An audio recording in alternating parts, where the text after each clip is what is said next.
So for our last presenter, she will be presenting the socio-ecological profile and the conservation master plan of the Ifugao Rice Terraces. May we please have Engineer Carmelita Buyukan, the Provincial Planning and Development Coordinator from the Provincial Government Office of Ifugao. Thank, thank you, ma'am, and good morning, everyone. At the outset, I would like to thank the Ifugao State University for inviting us and be a part of this first Ifugao Rice Terraces Assessment International Summit.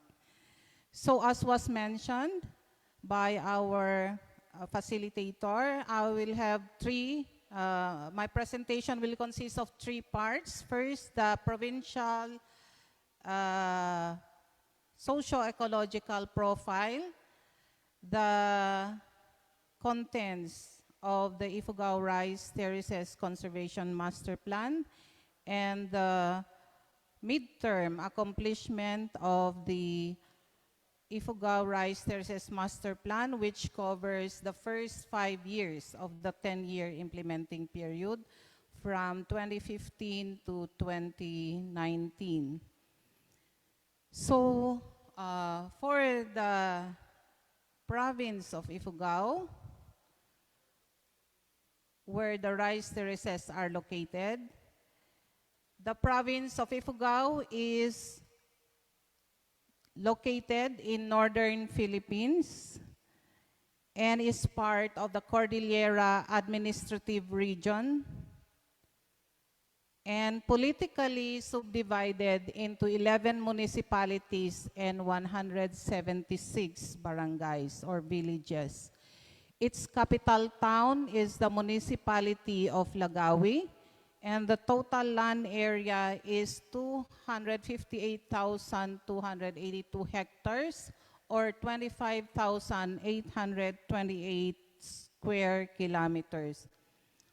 For its physical characteristics, the topography is geographically mountainous, characterized by rugged mountains and massive forests. There are rolling lowlands in the southeastern portion of the province, comprising the municipalities of Lamot, Alfonso Lista, and part of Aguinaldo. Regarding its elevation, 27% of its land area lies 1,000 meters or more above mean sea level, and these areas are mostly located in the municipalities of Tinoc, Panawi, Hungduan, and Mayuyao. The lowland areas with elevation of less than 800 meters above mean sea level account for more than 58% of the land area. The highest elevation peaks are the peaks of Mount Pulag at 2,922 meters above mean sea level and the peak of Mount Munhuyuhoy at 2,523 meters MASL, both located in the municipality of Tinoc. The slope map shows that only 14.21% of the land area is classified as level and gently sloping to undulating. About 31% is classified as slowly rolling to moderately steep, and more than half of the land area at 54.78% is classified or described as very steep. The land classification data reveals that only 10.45% of the total land area is classified as alienable and disposable, and the rest at 89% plus are considered as forest lands. The alienable and disposable areas include agricultural and non-agricultural areas. And the forest lands are categorized into forest reservations, brushlands, grasslands, national parks, military reservations, and water bodies. Ifugao's natural resources comprise mostly of non-metallic ore resources, specifically sand and gravel. This also includes boulders and limestone. So we are not like Benguet, which has buried gold reserves in its territory. Majority of our soils are of medium and fine clay variety. Our freshwater resources are mostly surface runoff water, which are mostly rivers, creeks, brooks, and springs, and groundwater. Ifugao's climate falls under the Type 1 and Type 2 classification based on the Corona climate type classification. Type 1 is characterized by two pronounced seasons, wet and dry, with maximum rain period from June to September. And this covers the northwestern portion of the province. Type 3 is characterized as not having very pronounced wet and dry seasons, but relatively dry from January to April and wet from May to December. And this usually covers the southeastern portion or the lowland portion of the province. For the 30-year period covering 1971 to 2000, the average temperature is placed at 22.2 degrees Celsius. That should be Celsius. And the coldest months are December, January, and February. And the hottest months are June, July, and August, with average temperature of 25.5 degrees Celsius. Our natural disaster risks include flooding, erosion and siltation, rain-induced landslides, ground shaking, and earthquake-induced landslides. For our people, the total population based on the 2020 Census of Population and Housing conducted by the Philippine Statistics Authority or PSA is 207,498. There are more males than females, with a sex ratio based on the 2015 Census of Population and Housing at 107, which means that for every 100 females, there are 107 males. Bakit tayo sumobra, Miss? Okay. The population is a young population, as shown in the figure, where the highest numbers belong to the age 1 to 34 category. And the dependency ratio is quite high at 60%, which means that for every 100 persons of working age, there are 60 persons depending on them. The dependents are those below the working age of 15 years old and beyond the working age of 60. The literacy rate is placed at 92.46%, with a slightly higher number of females who are literate. And conversely, the illiteracy rate is 7-point-something%, with more males being illiterate than females. In terms of its labor force, based on the 2020 census or the survey of the community-based monitoring system, the labor force is placed at 82,107 persons in the working age. but only 95.94% are considered employed. The 4% is unemployed, and this may include students who are already in the working age but still studying. As of 2018, the PSA data shows a poverty incidence of 9.8% or 14,500 households with incomes below the poverty threshold of 26,424 and therefore are classified as poor based on national government standards. Food-poor families consist of about 500 whose incomes fall below the food threshold of 18,447 as of 2018. We will still be receiving the result of the 2021 PSA survey for poverty incidence. The Ifugao people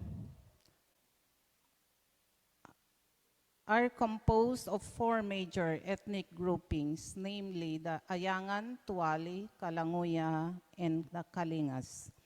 And they speak 5 major dialects: the Tuali, the Ayangan, the Ilocano, Kalanguya, and Kankanai. For the economy of the province is predominantly agri-based economy, and its major agricultural products are rice and corn, tilapia, highland vegetables, coffee, and bananas. In terms of its trade and commerce, based on DTI data in 2018, 59% of business activities is in wholesale and retail trade, 30% under the services sector, which includes tourism, and 7% only in manufacturing and production. Our major markets include Nueva Vizcaya, Isabela, Baguio City, and Metro Manila. The province is world famous for its rice terraces, and its rice terraces is its major tourism resource. Other attractions include 19 mountain climbing and trekking destinations, 102 natural and man-made attractions, and 44 cultural and historical festivals.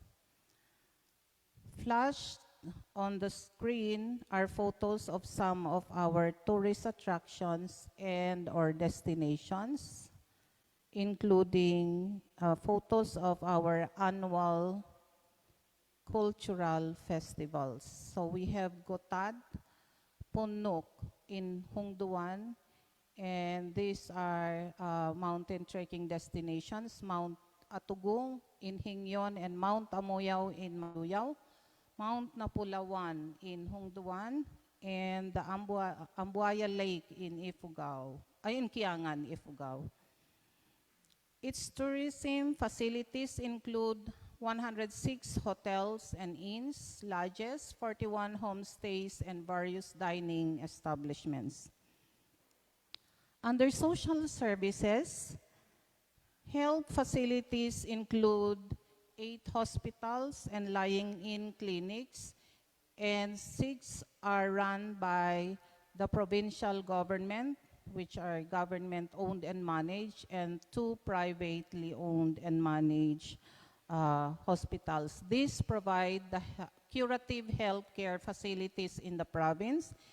And for public health, there are rural health units in all municipalities manned by at least 1 physician, 1 nurse, and other healthcare personnel. So these provide public health services to include health and nutrition, education, immunization, health information gathering, and the rest. For education services, as of school year 2021 and 2022, there are 228 elementary schools with 2 private elementary schools, privately owned and managed. There are 37 junior and senior high schools, 30 public and 7 private, and 6 purely junior high schools with 1 public integrated school. Of course, the tertiary education is provided by our lone university, which is Ifugao State University, and its satellite campuses. For social welfare facilities, the provincial government maintains facilities for victims of violence against women and children, children in conflict with the law, elderly, persons with disabilities, and others. And at the municipal level, there are municipal social welfare and development offices which serve as frontline nurse in the delivery of social welfare and development services. For our infrastructure support and utilities, we have a total road length of 1,693 kilometers. 26% are national roads, 10% is provincial road, 9% is municipal road, and 55% are barangay roads. The road pavement type, only 38% is paved with concrete, 0.5% with asphalt, 14% with gravel, and 47% with earth road. We have a road density of 0.59%, so we still have a long way to go in road construction and improvement. For our irrigation systems, there are 531 reported or recorded irrigation systems, and only 60% is irrigated out of the potential irrigable agricultural area. And there is still about 40% still without irrigation. There are 51 flood control structures, mostly along river banks, and this is still inadequate. And our power supply in the province is distributed by the Ifugao Electric Cooperative, or IFELCO, and barangay service coverage is 100%, and household service coverage is also 100%. Our source of domestic water supply are developed water supply systems, deep wells, and springs, and 96% of our households have access to safe water supply.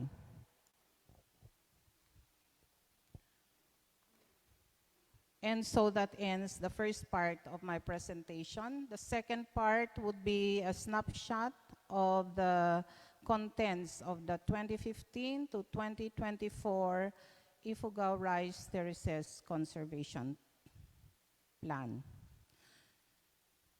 So, flashed on the screen are photos of the rice terraces, one of which is the most popular or common photo, that is the Banawi rice terraces. And the other photo represents the other rice terraces, which are not yet as popular or frequently visited, but are still scenic and picturesque. I think that's the Asipolo rice terraces. So where are the rice terraces in the province of Ifugao? The rice terraces are scattered around the province, specifically in the upland municipalities of Asipolo, Banawi, Hingyon, Hungduan, Kiangan, Mayuyaw, and Tinok, including the upland barangays of the municipalities of Aguinaldo and Lagawi. The estimated land area covered by these rice terraces is about 19,000 hectares. The rice terraces clusters may be classified as the inscribed and non-inscribed sites. The inscribed sites are the 5 terrace clusters which are included in the World Heritage List in 1995 and inscribed as a living cultural landscape. in December 2001, barely 6 years after, they were placed in the World Heritage List in danger owing to their rapid deterioration.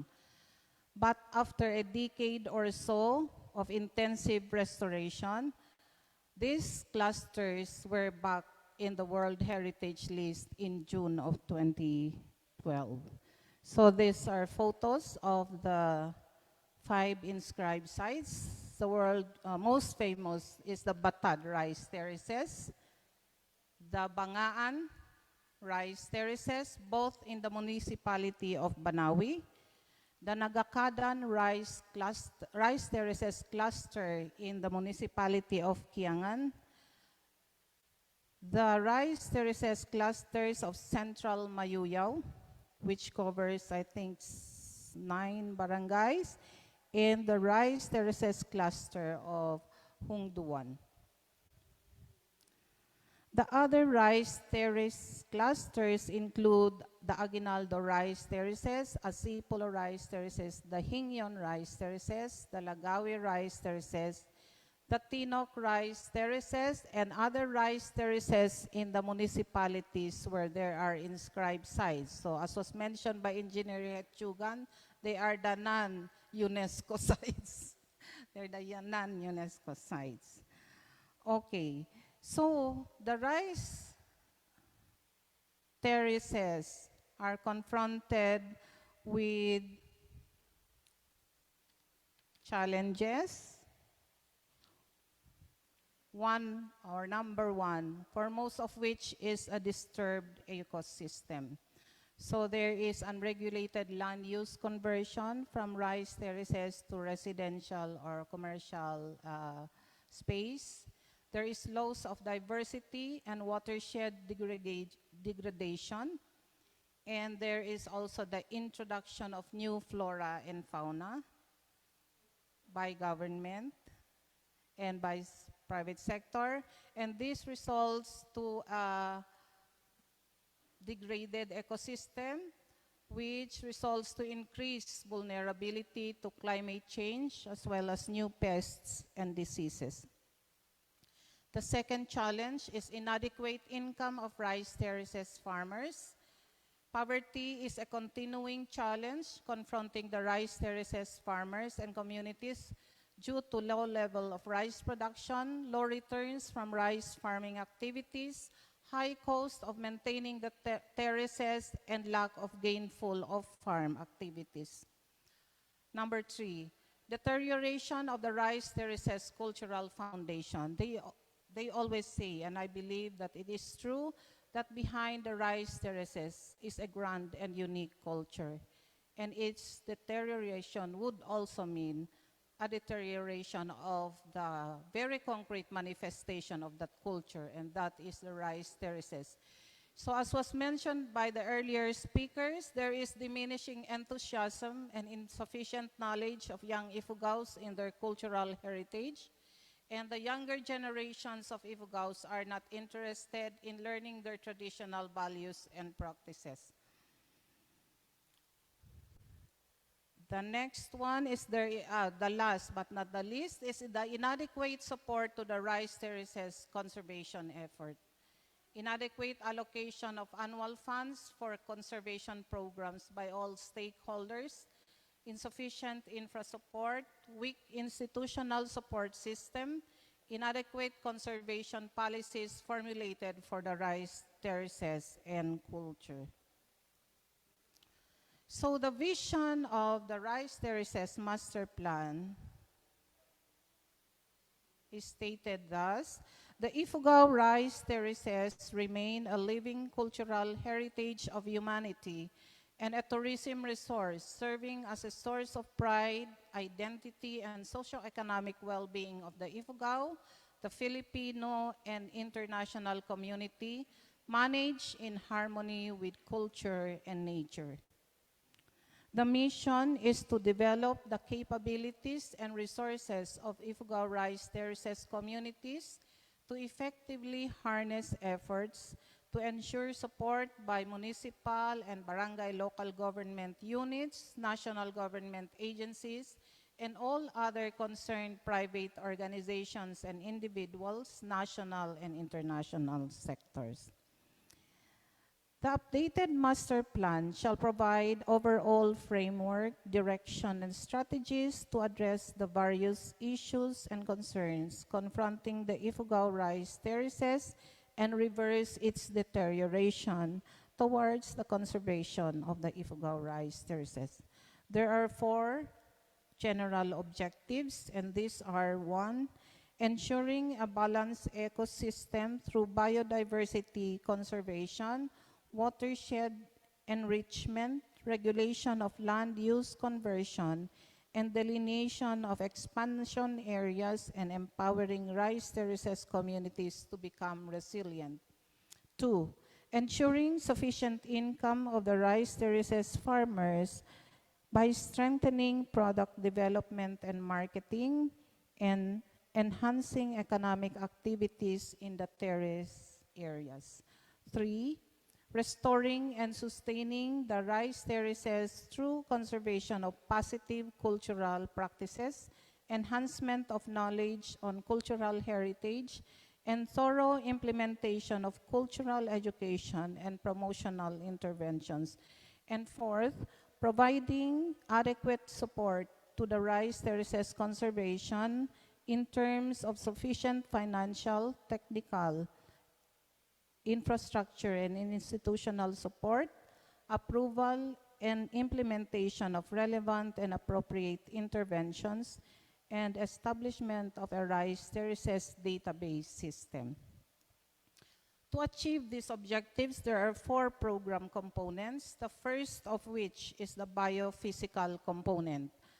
Under this, there are four programs: the Biodiversity Restoration and Conservation Program, the Community-Based Forest Management Program, the Community-Based Land Use Planning and Zoning Implementation Program, and Disaster Risk Reduction and Disaster Risk Reduction Management and Climate Change Adaptation Program in the rice terraces communities.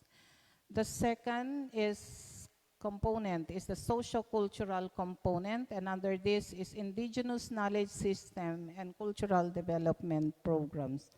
The third component is the economic development component, which includes community-based agri-industry program and sustainable tourism development. And the fourth one is the support system component, which includes infra support program, buffer zones development program, and institutional and policy support development program. The implementation plan, or the plan implementation, is that overall management and coordination shall be the responsibility of the Ifugao Provincial Government through its Ifugao Cultural Heritage Office. Unfortunately, this office still a division. We were aiming that it should be a department, but hopefully in the near future, it will be a full-fledged department.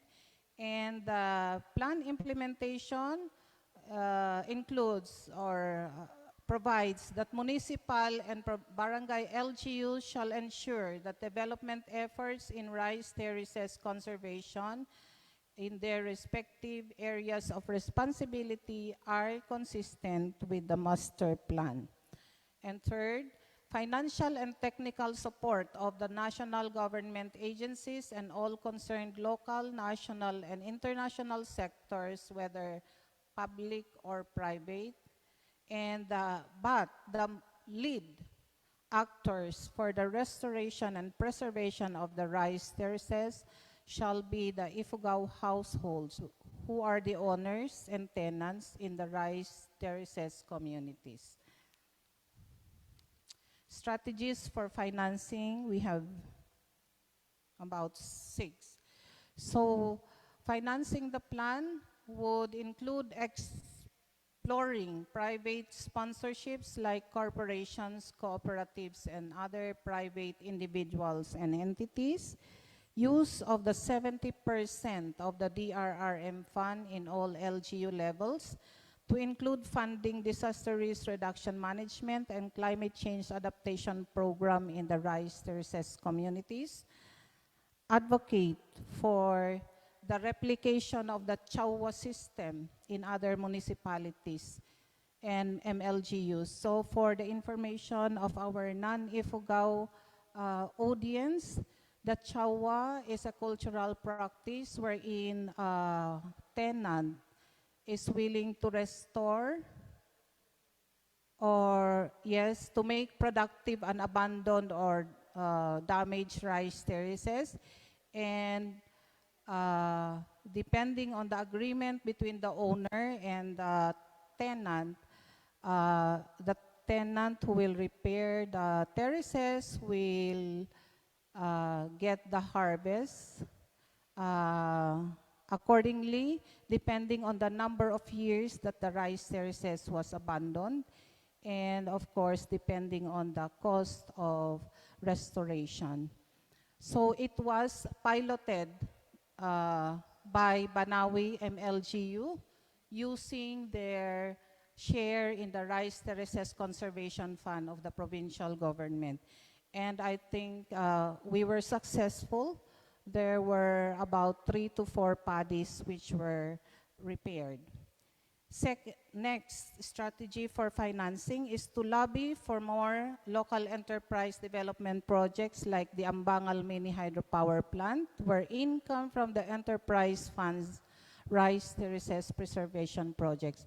So this is what I was mentioning. The Rice Terraces Conservation Fund comes or funded by the proceeds of the operation and management of 2 mini hydropower plants owned and managed by the PLGU.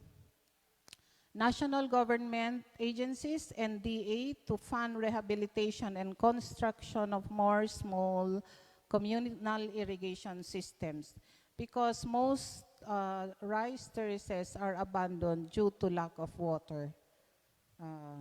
And project development and project proposal preparation for submission to funding agencies. I think there is one, explore the establishment of conservation funds at the level of the municipalities by ordinance or local policy or collection of environmental fees.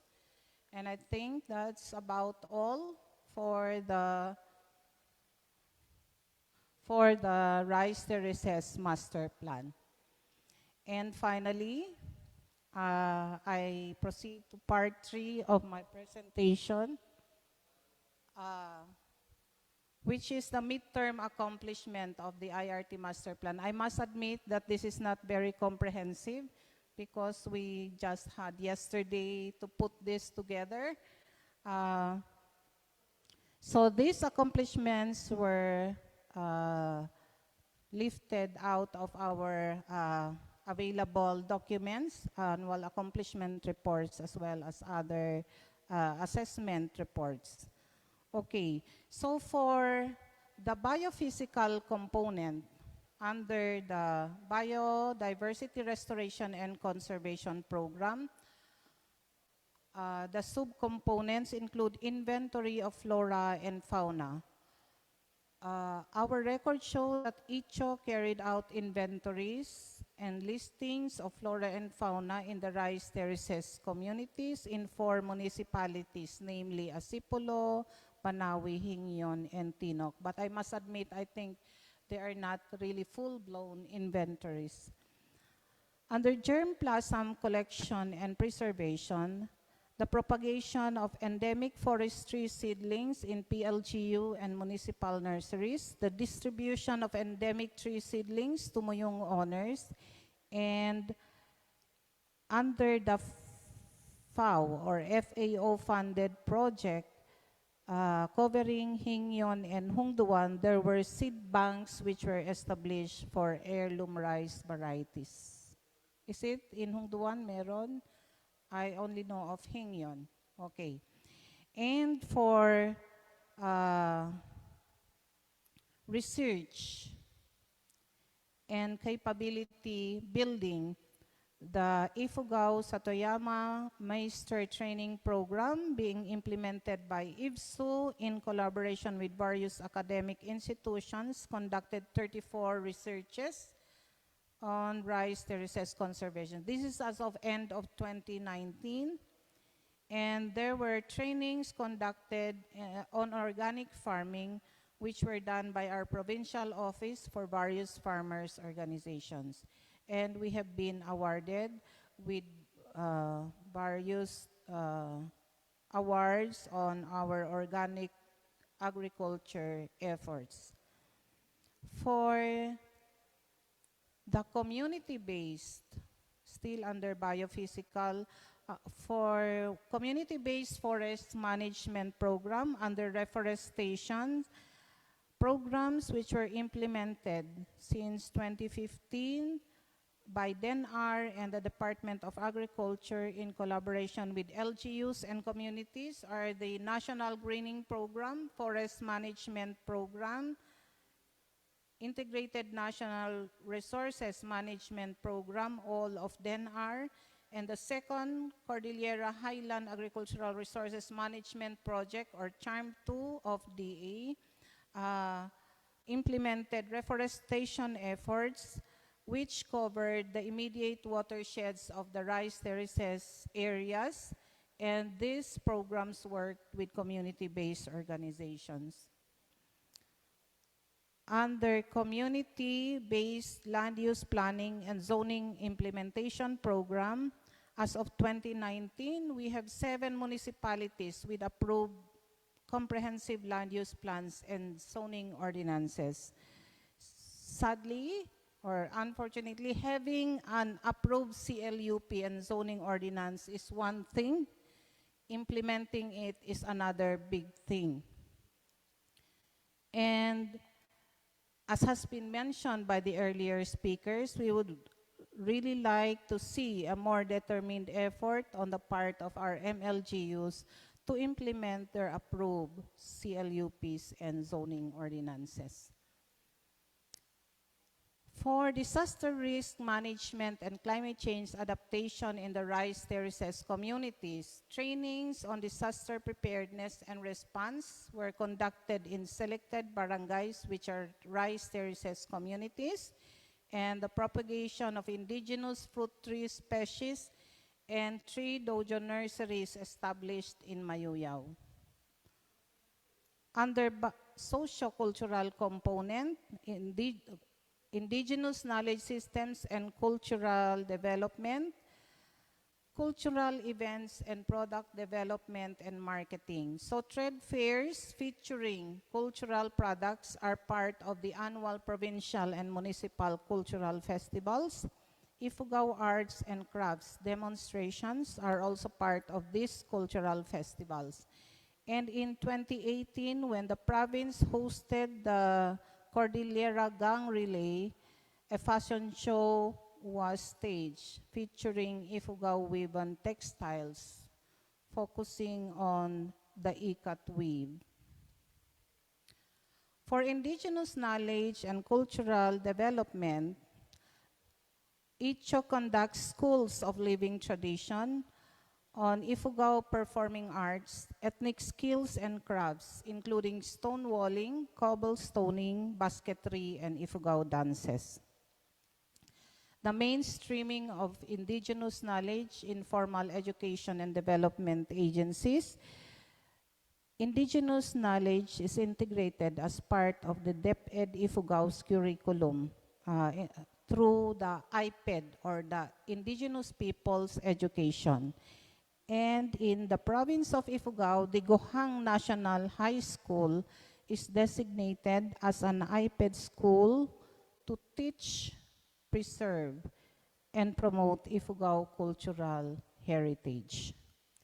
For the economic development component, under community-based agri program, product development and marketing, DTI is spearheading the effort to enhance product development, labeling, and packaging of Ifugao products like tinawon, coffee, and other processed Ifugao-based products. Still under the community-based agri-industry program, organic agriculture and productivity, the organic agriculture program is a continuing program of the Ifugao PLGU.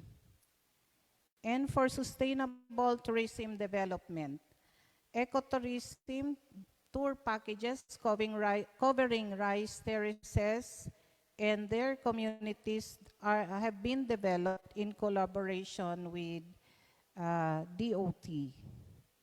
And for site development, access roads to tourism destinations were funded under Department of Tourism and DPWH programs. Restrooms, pathways with handrails, and signages in tourism sites were constructed mostly by the PLGU and the municipal and barangay LGUs.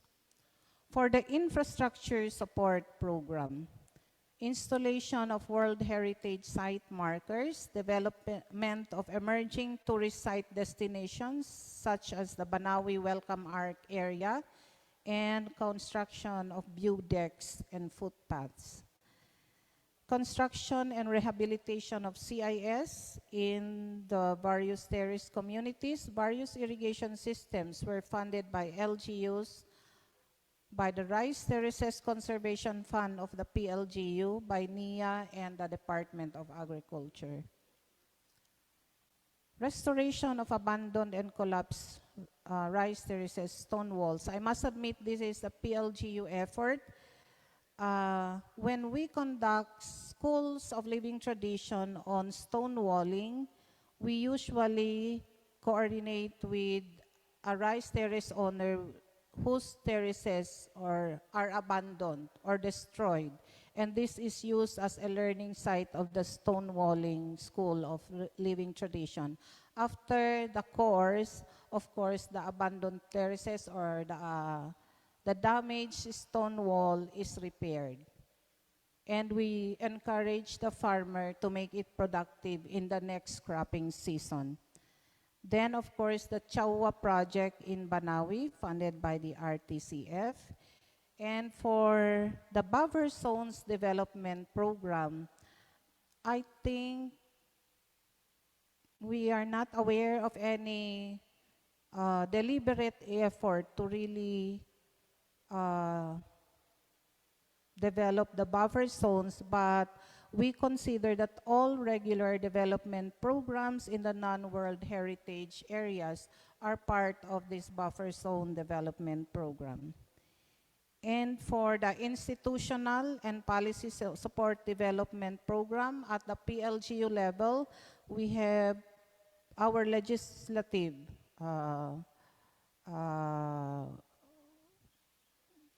body or the Sangguniang Panlalawigan passed our Ifugao Tourism and Cultural Codes. So to date, there is still much to be done as far as the plan implementation is concerned. But we remain hopeful and confident that with all our combined efforts, the Ifugao rice terraces will remain to be a living cultural heritage for the next 30 years and beyond with all of us here. Thank you so much and good day.